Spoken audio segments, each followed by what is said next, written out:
हरे कृष्णा। सभी वैष्णव भक्तों के चरणों में दंडवत प्रणाम। माघ शीष पूर्णिमा कब है? 14 या 15 तारीख को। तो चलते हैं।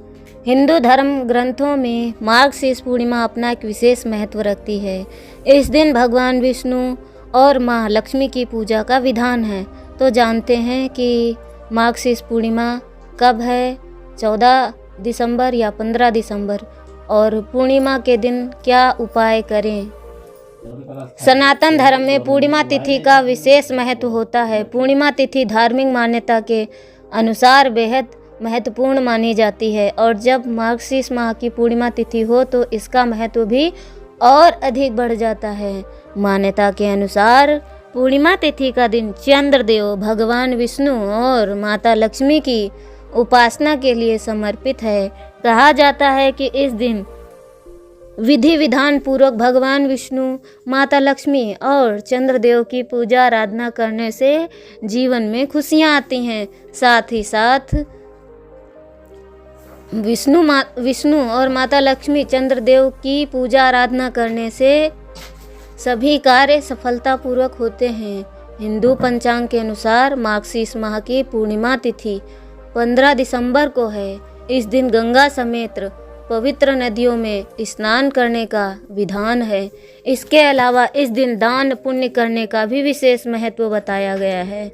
तो चलिए हम आपको बताते हैं कि पूर्णिमा तिथि का शुभ मुहूर्त और क्या करें क्या ना करें ताकि विष्णु भगवान और माता लक्ष्मी का आशीर्वाद प्राप्त करें। 14 दिसंबर को दोपहर 4:58 से शुरू हो रही है, जिसका समापन 15 दिसंबर को दोपहर 2:31 पर होगा। ऐसी स्थिति में मार्गशीर्ष पूर्णिमा 15 दिसंबर को मनाई जाएगी। धार्मिक मान्यता के अनुसार मार्गशीर्ष पूर्णिमा पर विशेष चीज़ों का दान करने में से सदैव माता लक्ष्मी की विशेष कृपा प्राप्त होती है। इस दिन गंगा समेत पवित्र नदियों में स्नान करने का भी महत्व है। तो चलिए जानते हैं सुख समृद्धि के लिए पूर्णिमा तिथि के दिन कौन सा उपाय करें। पूर्णिमा तिथि के दिन ब्रह्म मुहूर्त में पवित्र नदियों में स्नान करने के बाद पीपल के पेड़ पर दूध और जल के साथ गुलाब की पंखुड़ी अर्पित करनी चाहिए। इसके बाद माता लक्ष्मी का ध्यान करते हुए दीपक जलाना चाहिए। मान्यता के अनुसार ऐसा करने से जीवन में सुख, सौभाग्य और धन की प्राप्ति होती है। इसके अलावा आप पूर्णिमा तिथि के दिन प्रदोष काल में घर के ईशान कोण पर घी का दीपक जलाकर रखें। ऐसा करने से धन लक्ष्मी आकर्षित होती है। अगर आप अपने जीवन साथी के साथ नए रिश्ते को मजबूत करना चाहते हैं तो फिर पूर्णिमा की तिथि के दिन स्नान के बाद सत्यनारायण भगवान को चंदन लगाने के साथ ही माता लक्ष्मी को लाल चुनरी चढ़ाना चाहिए।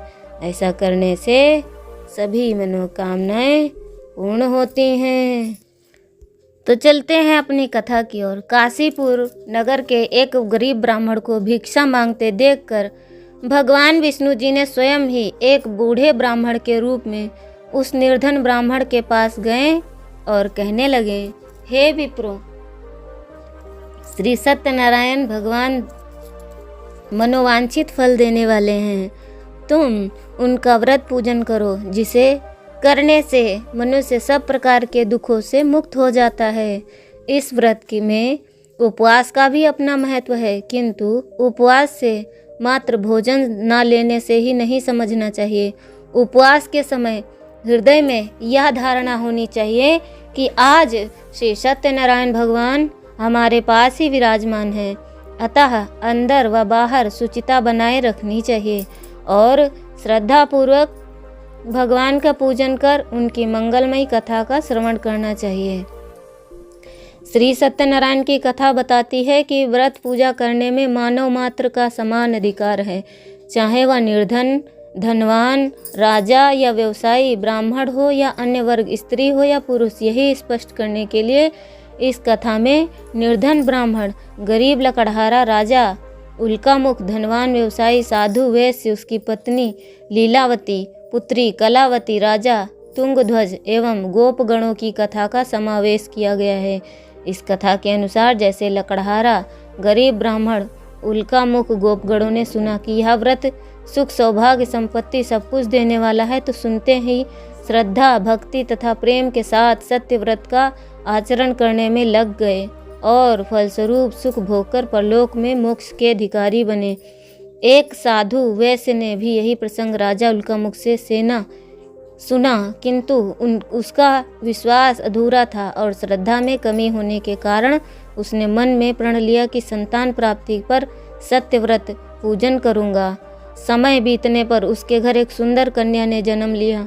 पत्नी ने व्रत की याद दिलाई तो उसने कहा कि कन्या के विवाह के समय करेंगे। समय आने पर कन्या का विवाह भी हो गया, किंतु उस वैश्य ने व्रत नहीं किया। सभी वह अपने दामाद को लेकर व्यापार के लिए चला गया। वहां उसे चोरी के आरोप में राजा चंद्रकेतु द्वारा दामाद सहित कारागार में डाल दिया गया। उसके अपने घर में ही चोरी हो गई। पत्नी लीलावती और पुत्री कलावती भिक्षावृत्ति के लिए विवश हो गई। एक दिन कलावती ने किसी के घर श्री सत्यनारायण का पूजन होते देखा और घर आकर माँ को प्रसाद दिया। तब माँ ने अगले दिन श्रद्धा से व्रत पूजन कर भगवान से पति और दामाद के शीघ्र वापस आने का वरदान मांगा।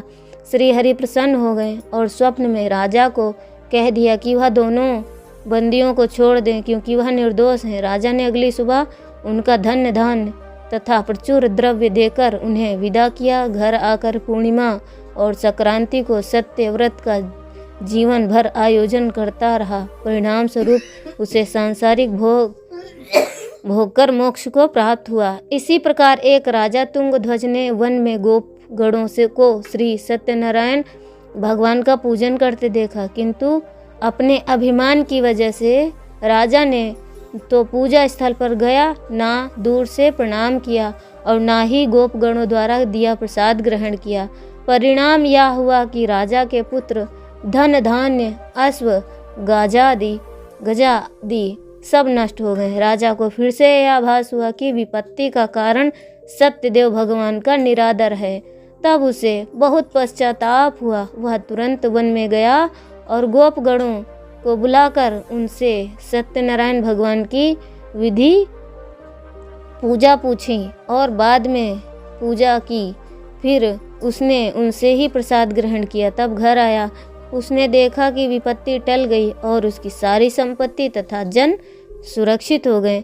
राजा प्रसन्नता से भर गया और अपना सर्वस्व भगवान को समर्पित किया।